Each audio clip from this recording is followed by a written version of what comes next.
All right. Well, welcome to Viral and Verify. This is day one, our huge debut of the show where we break down what news is trending. Whether it's from across the seas or across the streets. We'll tell you how it affects you and yours. I'm Paris Rain. And I'm Kynedei Hobbs. Let's get started.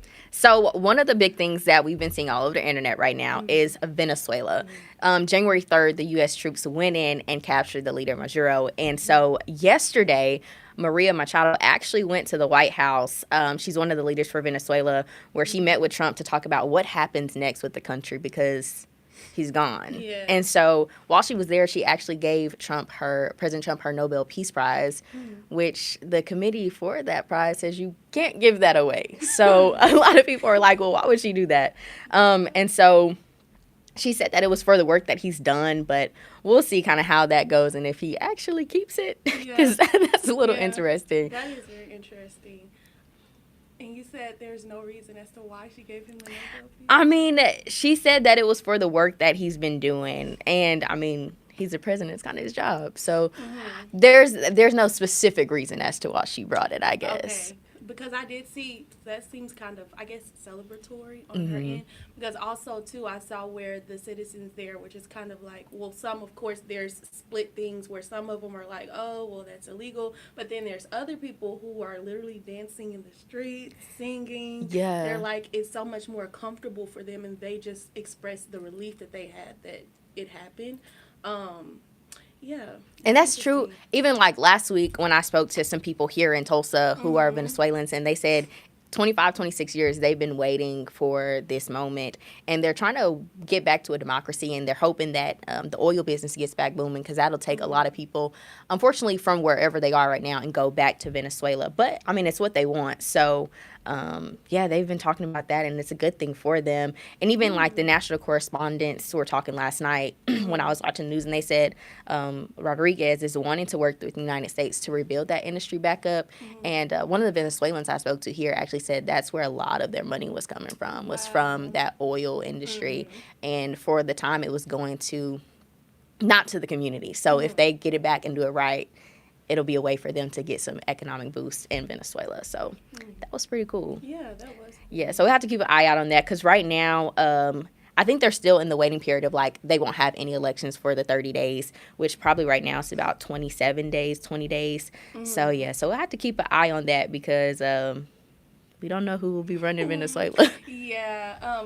Did they not? Who did they put as interim? The interim is Delcy Rodriguez. Okay. Yeah, she's actually standing as interim president, and she was Maduro's vice president while he was there. Yeah, so she kind of knows, I guess, what was going on, but she's also working with the White House to get things back up and running. So it's something to definitely keep an eye on. Okay. And we'll see where it goes from there, and hopefully they get what they want when it comes to their democracy they've been waiting for. Yeah, that's very interesting. I can't wait to see how that plays out. Yeah. So we're going to take a sharp turn. This is a complete opposite. Okay, so let's talk home interior. Okay, HGTV. So if you were decorating your house, let's say kitchen countertops, what are you choosing?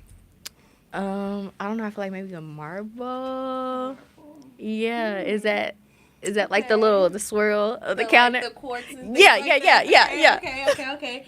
So apparently, there are people or workers that have been affected by the cut kitchen and bathroom countertops, and they're forming this lung disease, actually. So a lot of people are talking about banning or either keeping the material. I know California specifically said that they're banning the cutting of this quartz material altogether because it's so dangerous. Yeah. But then also Washington, D.C. says some lawmakers want to stop workers from suing the companies that make and sell the quartz, even when workers get sick. It's so interesting that that's happening, though, because COVID on TikTok, a lot of people were like showing what they're doing in their homes and getting really active or, creative. And a lot of people are just doing that at home. Yeah. So to know that that's something that is a deadly risk or even like a permanent danger to your body is kind of scary. That, and on top of that, I feel like because of this, a lot of the aesthetics that we see are going to be kind of like, I don't want to say canceled out, but they're going to start slowly disappearing as far as like the modern home look or whatnot.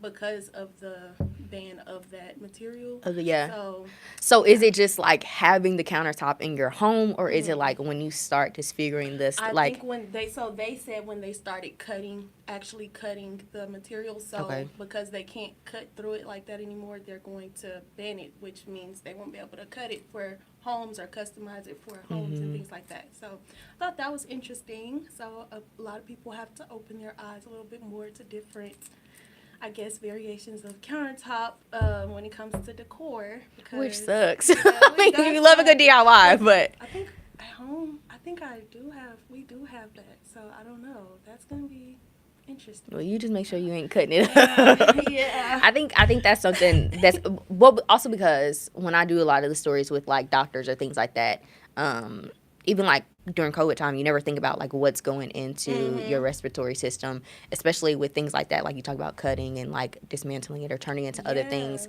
That's a lot of little particles, Mhm. and you never know how it affects you. But to know that this Yes. is a lung, like an epidemic basically Mhm. from countertops. Countertops. And who would have thought countertops at the Yeah. beginning of 2026? That's pretty Yeah. crazy. I wouldn't have thought that. So. Well, while that's all national, we got a lot of stuff going on here at the Home Front in Green Mhm. Country. I think a big one right now is this Islamic Center with Broken Arrow, Yes. and the mosque that would have gone there. I was actually at that meeting. When was that? Was that Monday? I think it was Monday. Mm. And there were 1,300 people, probably around 7 o'clock. It started Mm. at 6. Mhm. 1,300 people there, 440 people set to speak. I have never seen a meeting that big since I worked here. So, I guess I'm just trying to understand what is it that people are bothered or concerned about with the building of the Islamic Center. And that's the question a lot of us had as like reporters and even like people Mhm. in the community, whether you lived in BA or you don't, Mhm. because it was like there's only one mosque in Tulsa. Mhm. And they, like, some of the people who are a part of that community got up there to say, like, there's over 4,000 of us here in Tulsa alone. We're the Mhm. second biggest city in Tulsa or Mhm. Oklahoma, and the other is OKC. OKC, I guess, has multiple mosques. I'm not sure how many they have, Mhm. but they said in Tulsa there's only one for 4,000 people. Yeah, and to my understanding, they pray multiple times, and Mhm. they go there to the mosque to pray. And Mhm. so they were just kind of mentioning to everybody, like, we're just trying to find a place to pray, like to kind of spread us out so that we aren't all in one building. But a lot of the people that were against it was because the location where the center would have went is a floodplain, and actually, like, the land just isn't secure for the center. But then there were other people who just had Mhm. different beliefs of just like, religion factors and things like that. So there are a lot of opinions that were there that night, but essentially they voted no. Mhm. And that has since came back around to where those who are in the community are wanting to, do some legal actions to BA because they felt like there were outside sources that Mhm. caused the no, of like just opinions, social media. Mhm. That night, all 440 people didn't go to speak. It was probably about 50 or 60. Wow. So what they heard after the council heard them, they kind of stopped it in the middle and they were like, we've heard all we needed to hear. And some people Mhm. didn't get to say what they wanted to say, or, they felt like their opinions didn't matter, which kind of sucks. But at the beginning of the meeting, they did do that precursor of like, hey, at any given time, we do have the right to stop it, or if we feel like we've heard enough. And when they say enough, kind of like the same thing over and over again. Okay. So that's kind of where it stood. And I was like, it was interesting to see kind of how it all played out. Unfortunate, but also a little understandable. It's kind of like where you play devil's advocate, because it's like you hear what the city's saying, Right. but you also want them to feel like they're included too, you Mhm. know? Mhm. So yeah, but it's been a big talk. Yes, I saw where one of the gentlemen he spoke and said that he felt as if it was something to do with. Of course, he says religious freedom isn't. I guess is not a choice anymore because it's only good when it's popular for everybody Yep, else. yeah. And so I was like, that's interesting because I wonder you start to kind of think like, if it was a different type of church, would the outcry or would the response be different? Different, yeah. So, yeah. Yeah, and we've even recently, Devin uncovered something of like, there's another piece of I guess like some that's going across the river from where that land was. So it's like, okay, so now you have this and you're uncovered that, and it's like, okay, so what happens next? Right. Because why couldn't that go there? So that's the Right. question now that is in the community, and you just have to wait for answers. But city manager spoken and said like the land just isn't prepared. It's not ready. It's not good for that center to be there because it's not safe. And so basically, they said what they're still open to talking about it, but the answer is still Is no. The answer is still no. Yeah, okay. yeah. Interesting. What else? What else is going on? There's a lot. So yesterday, it was so very random. It was unfortunate, but I'm glad the person is, doing better. But yesterday, somebody had to be rescued from this site. Apparently, it was on East 27th Street and South Peoria Avenue. They say fire officials say crews were called just after 4 p.m. and found the man buried up to his neck in dirt. So they're saying it was about 2 feet wide and 10 feet deep. And I'm trying to figure out what and how did this happen. So, so basically they had to rescue him out from there. They said it was some type of trench. And they said it was extremely dangerous because the weight of the dirt can make it hard to breathe, stop blood flow, and send someone into shock. So that's kind of like, I'm trying to equate like that. quicksand?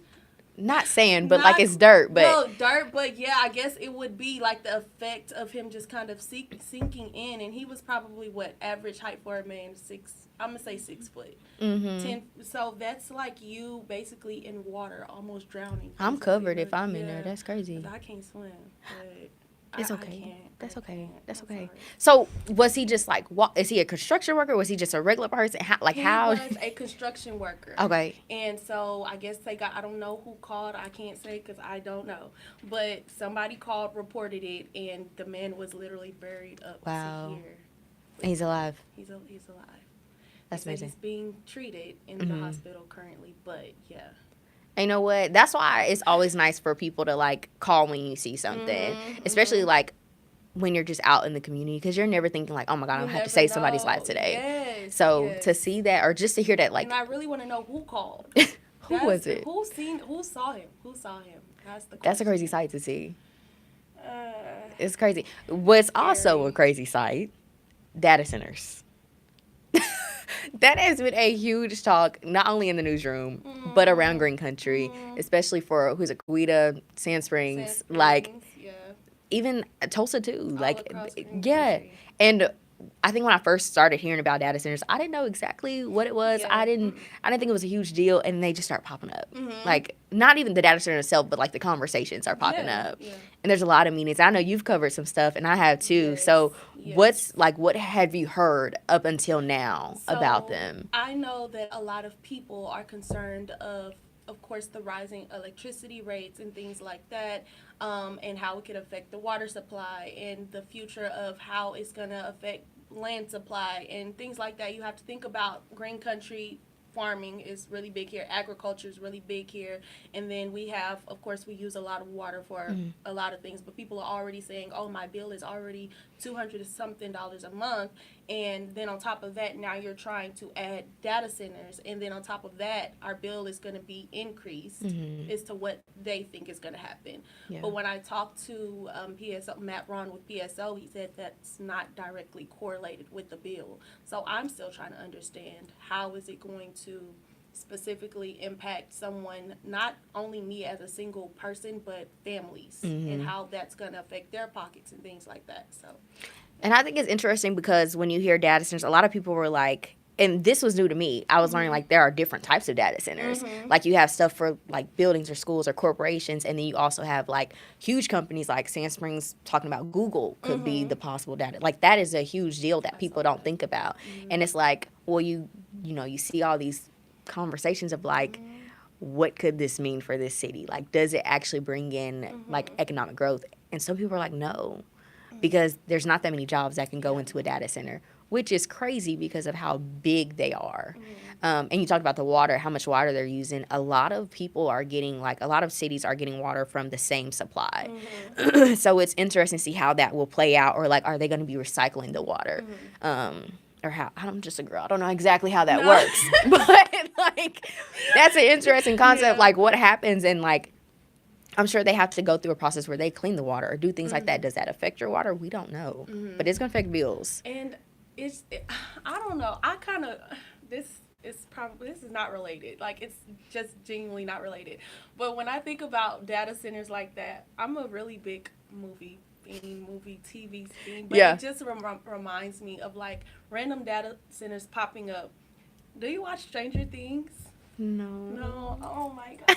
But I'll listen. What? So basically, there's this. Well, in the beginning, there's this. I guess, what do I say? Discovery of, like, this big data center where they're doing basically a bunch of tests and things like that on God knows who and God knows what. But it just kind of, the similarities just kind of remind me of, like, popping up out of nowhere. It just kind of makes you think, what is the bigger purpose for all of these data centers, and why are they so, like, back to back to back? Why are they being built around the same thing? Yeah. So, yeah, I don't know. And you say that. Our camera lady is cracking up. Don't make me laugh, because you know those people and they like, don't look at me because I'm going to laugh. That's me. But no, seriously though, when I was speaking to one of the a city official who actually, we were talking about this, I was like, why is Green Country the like ground for these data centers? Like, who just was like, let's bring them to Tulsa? Yeah, yeah. But it's because of the land that we have. There's a lot of free land out there, and people are able to kind of find their spots somewhere around Green Country, and that's how we got here. So I don't know, it's interesting. I guess we will have to keep an eye on that too. So hey, I don't know, I'm just a girl, so I hope my bill don't rise too much, if that's the truth. Man, Like, that's not something you want to hear. My bill, I think it was like $240. I said, for what? I don't even get water. No, Kinda seriously. stinged a little bit. So Just a I'm like, little, okay, a little well. bit. That is crazy. But hey, that is everything that's going on from national to right here in Green Country. Some of the stuff that made us stop and say, what? Or some of the things that happen in Green Country that you have put on Facebook, or, you know, you've talked about in the community, or, you know, we've just seen on your social media. So just make sure you come back here next week for Viral and Verified. It'll be every Friday right here on our YouTube channel at 1:30. I'm Paris Rain. And I'm Kynedei Hobbs. We see you later. Thank you.